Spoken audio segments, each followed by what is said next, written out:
আসসালামু আলাইকুম ভাই বোনেরা, কখনো কি ভেবেছেন আমাদের ঘরে যত ঝগড়া, মন খারাপ, ভুল বোঝাবুঝি হয়, যদি আমরা শুধু নবী করিম সাল্লাল্লাহু আলাইহি ওয়াসাল্লামের মতো আচরণ করতে পারতাম, তাহলে হয়তো জীবনটা অনেক সুন্দর হয়ে যেত। আজ আমি বলবো রাসূল সাল্লাল্লাহু আলাইহি ওয়াসাল্লাম কিভাবে স্ত্রীদের সাথে আচরণ করতেন, যেটা শুনে আপনি অবাক হবেন। মদিনায় একদিন সাহাবীরা দেখলেন নবী করিম সাল্লাল্লাহু আলাইহি ওয়াসাল্লাম আয়েশা রাদিয়াল্লাহু আনহুর সাথে দৌড় প্রতিযোগিতা করছেন।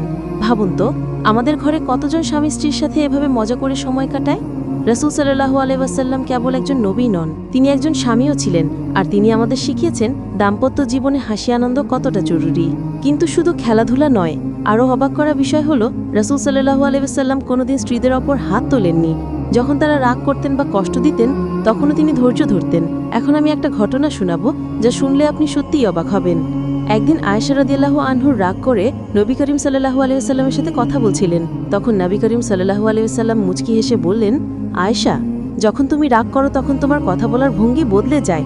দেখলেন তো, তিনি সমালোচনা করলেন না, আঘাত করলেন না, বরং ভালোবাসা দিয়ে স্ত্রীর আবেগকে বুঝলেন। বন্ধুরা, এটাই হলো দাম্পত্য জীবনের আসল রহস্য। স্ত্রীকে সম্মান দিন, ভালোবাসা দিন, ছোট ভুল মাফ করে দিন। এটাই নবী করিম সাল্লাল্লাহু আলাইহি ওয়াসাল্লামের শিক্ষা। এখন আমি আপনাকে একটা প্রশ্ন করছি, আজকের সমাজে যদি আমরা সবাই নবী সাল্লাল্লাহু আলাইহি ওয়াসাল্লামের মতো আচরণ করতাম, তবে কি এত বিবাহ বিচ্ছেদ হতো? কমেন্টে আপনার মতামত জানাতে ভুলবেন না। এই ভিডিওটি ভালো লেগে থাকলে শেয়ার করুন আপনার প্রিয়জনদের সাথে। আর দাম্পত্য জীবন নিয়ে আরও ইসলামিক গল্প ও শিক্ষা পেতে চ্যানেলটি সাবস্ক্রাইব করুন। ইনশাআল্লাহ পরের ভিডিওতে বলবো নবী করিম সাল্লাল্লাহু আলাইহি ওয়াসাল্লাম কিভাবে স্ত্রীর সাথে রোম্যান্স করতেন।